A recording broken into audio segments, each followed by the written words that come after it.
ये है question number 4 का फर्स्ट पार्ट। देखो कुछ भी जल्दबाजी नहीं करेंगे, एक एक चीज़ बहुत ही अच्छे से समझेंगे, ठीक है, क्योंकि ये ना कंसेप्ट है एक्चुअली, रट्टा नहीं मारना, सॉल्यूशन नहीं है, कुछ भी नहीं है, सिर्फ और सिर्फ कंसेप्ट है, तो बहुत ही अच्छे से करेंगे। देखो sine A plus B equal to sine A plus sine B, true false में आंसर देना है, लेकिन आपको जस्टिफाई भी करना है ऐसा क्यों हुआ। देखो मैंने मान लिया कि एंगल ए जो है मेरे पास है 30 डिग्री और एंगल बी है मेरे पास 60 डिग्री, ठीक है। अब मैंने यहाँ पर वैल्यू पुट कर दी, साइन ए की जगह 30 रख दिया, बी की जगह 60 रख दिया, ठीक है। साइन ए की जगह मैंने 30 डिग्री रख दिया और साइन बी की जगह मैंने 60 डिग्री रख दिया, ठीक है। अब देखो वैल्यूज़ ऐसी लेनी है जिनकी तुम्हें वैल्यूज़ पता है, ठीक है। यहाँ पर 30 ले लो, यहाँ पर 15 ले लो तो 45 हो जाएगा, यहाँ का तो ठीक है 45 हो जाएगा, 45 की वैल्यू तुम्हें पता है। लेकिन अगर यहाँ पर मैंने 15 लिख दिया तो साइन 15 की वैल्यू नहीं पता ना, नहीं पता, तो ऐसी वैल्यूज़ नहीं लेंगे, ठीक है। अब देखो साइन 30 प्लस 60 कितना हो जाएगा, 90 हो जाएगा, साइन 90, ओके। अच्छा साइन 30 की वैल्यू कितनी होती है, साइन 30 की वैल्यू होती है 1/2, तो मैंने 1/2 लिख दिया, ठीक है। साइन 60 की वैल्यू √3/2, मैंने साइन 60 की वैल्यू √3/2 लिख दी, ठीक है, इसमें कोई दिक्कत नहीं है। साइन 90 की वैल्यू 1 होती है, सबको पता है, ठीक है। डिनोमिनेटर सेम है तो डायरेक्ट ऐड हो जाएगा 1 प्लस √3। अब इसे फर्दर सॉल्व नहीं कर सकते ना, और ये 1 के बराबर थोड़ी ना है, तो ये नॉट इक्वल है, तो इसका मतलब ये हो जाएगा फॉल्स, ठीक है। अब है क्वेश्चन नंबर 4 का सेकंड पार्ट और थर्ड पार्ट, बहुत ही अच्छे से समझना, ठीक है। देखो साइन थीटा इंक्रीज होता है जैसे ही थीटा इंक्रीज होता है। थीटा क्या है, देखो थीटा 0 है, 30 है, 45 है, 60 है, 90 है, बढ़ रहा है ना। अब वैल्यूज देखते हैं बढ़ रही है नहीं बढ़ रही। साइन थीटा की वैल्यू 0 पे 0 थी, साइन 30 पे 1/2 थी, देखो 0 से तो बड़ी है ना 1/2, 0 से बड़ी है।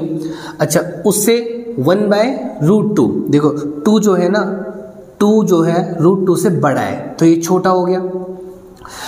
देखो नीचे अगर वैल्यूज छोटी होती है ना तो ऊपर का नंबर बड़ा हो जाता है, जैसे कि 60 है, 60 के नीचे मैंने अगर 10 लिखा तो ये 6 आ गया, लेकिन अगर मैंने 60 के नीचे 5 लिखा तो ये जो है 12 आ गया। तो नीचे वैल्यू बड़ी है तो ऊपर छोटी आएगी, नीचे वैल्यू छोटी है तो ऊपर बड़ी आएगी। देखो इसमें जो है 2 से छोटी होती है √2, ठीक है। अगर छोटी है तो इसकी वैल्यू बड़ी आएगी, इसकी और बड़ी आएगी, और इस देखो 1 पहुंच गया, 0 से देखो 1 पे पहुंच गया। तो इसका मतलब अगर साइन थीटा बढ़ रहा है, मतलब थीटा बढ़ रहा है तो साइन थीटा की वैल्यू बढ़ेगी, तो ये हो जाएगा ट्रू, ठीक है, ध्यान रखना। अच्छा उसके बाद कॉस थीटा बढ़ रहा है, थीटा बढ़ रहा है तो कॉस थीटा बढ़ रहा है, चलो देखते हैं। देखो ऐसे ही देख लो, कॉस थीटा, कॉस 0 पे तो 1 थी, लेकिन बढ़ते बढ़ते 90 पे पहुंच गया, है ना, लेकिन 90 पे तो इसकी वैल्यू 0 है, मतलब 0 पे 1 और 90 पे 0, इसका मतलब ये तो कम हो रहा है, बढ़ थोड़ी ना रहा है ना। अगर कम हो रहा है तो भाई ये तो इंक्रीज की कह रहे हैं, तो ये हो जाएगा मेरा फॉल्स, ठीक है, समझ में आ गया। और आपको एग्जाम्पल ना यही लिख देना, ठीक है, साइन वाले में साइन वाले का, कॉस वाले में कॉस वाले का एग्जाम्पल लिख देना, ठीक है। अब ये है 4th क्वेश्चन का 4th पार्ट, बहुत ध्यान से समझना। Sine theta is equal to cos theta, क्या ये सही है। अब देखो ध्यान से देखना, साइन अगर मैं दोनों तरफ 0 लगाऊं, साइन 0 और कॉस 0 इक्वल होता है कोई, साइन 0 तो 0 होता है, कॉस 0 1 होता है, बात नहीं बनी। अच्छा चलो और कुछ करके देख लेते हैं। साइन 0 की जगह मैं 30 डिग्री करके देख लेता हूँ।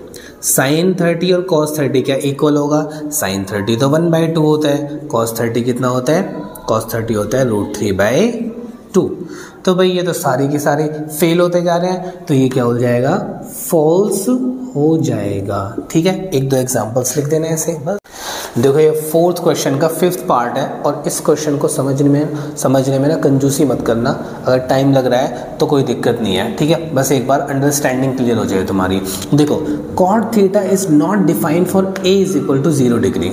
अगर मैंने कॉट मतलब कॉट ए है, ठीक है, कॉट ए का उल्टा क्या होता है, 10a, ठीक है, कॉट का उल्टा 10, तो मैं क्या लिख सकता हूँ 1/10a। समझ में आ गया? मतलब मैंने कॉट a की वैल्यू 1/10a कर दी है, ठीक है। अब देखो ध्यान से सुनना, 1/10a, a की जगह क्या रखना है मुझे, 0 रखना है, तो 10 0 क्या हो जाएगा 0, तो 10a की वैल्यू क्या हो जाएगी 0, ठीक है। और अब एक बात बताओ, बहुत ध्यान से सुनना, 0 को मैं कितने से भी मल्टीप्लाई कर लूँ 0 ही आ जाएगा, 1 तक तो मैं पहुँचूंगा ही नहीं, तो इसका आ जाएगा नॉट डिफाइन, ठीक है। तो cot theta is not defined for a is equal to 0, तो ये एकदम से सच्ची बात है, क्या है, ट्रू है, ठीक है। मैं एक चीज़ और बता दूँ, थोड़ा सा टाइम और लगेगा, देखो ध्यान से सुनना, अगर मैं 15 को 5 से डिवाइड करूँ, ठीक है, तो 5 को 15 तक पहुंचने में कितना टाइम लगेगा, मुझे 3 से मल्टीप्लाई करना पड़ेगा, तो मैं 15 तक पहुंच जाऊंगा, 5 3 ज़ा 15।